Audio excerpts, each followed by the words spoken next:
Hi guys, welcome back to my channel. నా ఛానల్ని first time చూస్తున్న వాళ్ళైతే ఒక లైక్ ఇవ్వండి, అలాగే సబ్స్క్రైబ్ చేసుకోండి. పక్కనే ఉన్న బెల్ ఐకాన్ అయితే క్లిక్ చేయండి.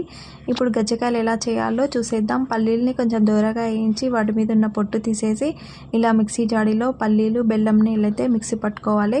తర్వాత మైదా పిండిలో టేస్ట్కి తగినంత సాల్ట్, కొంచెం సోడా ఉప్పు వేసి ఇలా ముద్దలాగా చేసి చిన్న చిన్న బౌల్స్ లాగా రెడీ చేసేసుకోవాలి.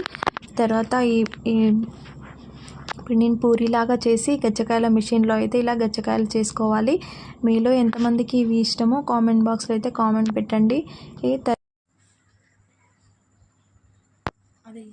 ఆయిల్ బాగా వేడెక్కిన తర్వాత మనం రెడీ చేసుకున్న ఈ గజ్జకాయల్ని ఈ ఆయిల్కి సరిపడా వేసేసుకోవాలి.